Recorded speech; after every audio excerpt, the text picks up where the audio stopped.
Hello guys, in this video I'm going to introduce you the most used version controlling system, the JIT. First of all, JIT is not the GitHub. Many people confuse these two. GitHub is a website for hosting projects that use JIT. So JIT is a version controlling system. What is version controlling system? Version control system allows users to keep track of the changes in software development projects. It helps tracking progress over time by saving checkpoints. For example, when you edit a file, it can help you to determine exactly what have changed, who changed, and why does it change.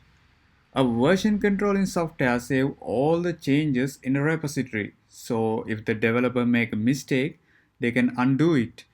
At the same time, they can compare the new code with the previous version and resolve any mistake. So a developer can view the history of changes by go back to the previous changes and change the code in the desired way. It also enables developers to collaborate on these projects. Using it, the developers can work together on a code and separate their tasks through the branches. So JIT is not the only version control system out there, but so far this is the most popular version control system. So you may already notice what are the advantages of using version control system. The main advantage of using version control system include streamlining the development process.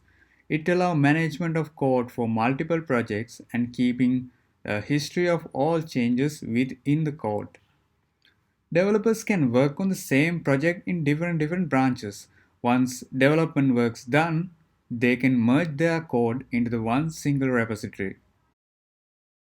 So, in a JIT project, you have a workspace, staging, and repository. Workspace is nothing more than the directory that you are maintaining your code.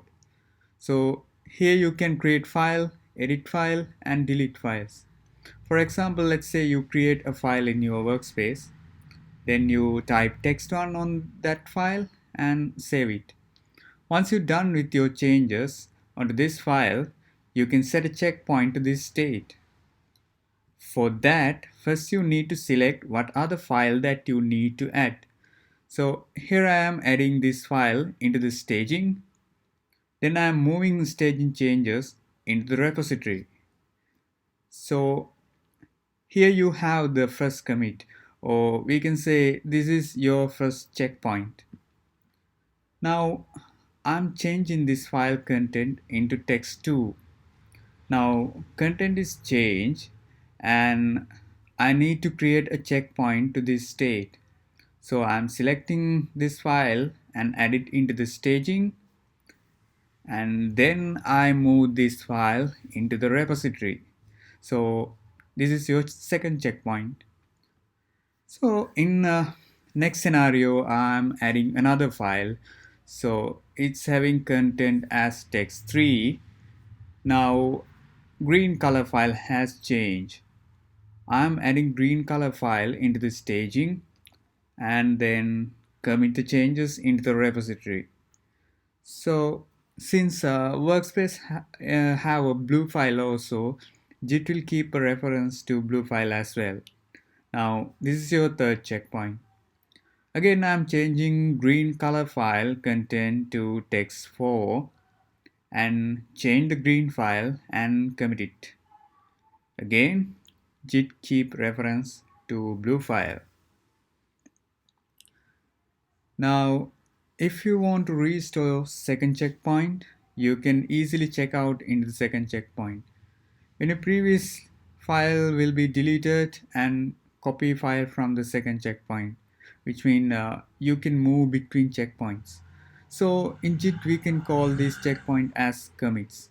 If you want to make commit into a file, the you can commit changes so that later you can check out into the specific state.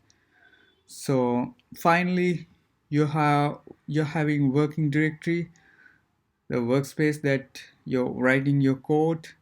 When you change file, you can stage it and you can create a checkpoint to current state of the working directory by committing code into the repository. Also, you can check out to a given checkpoint.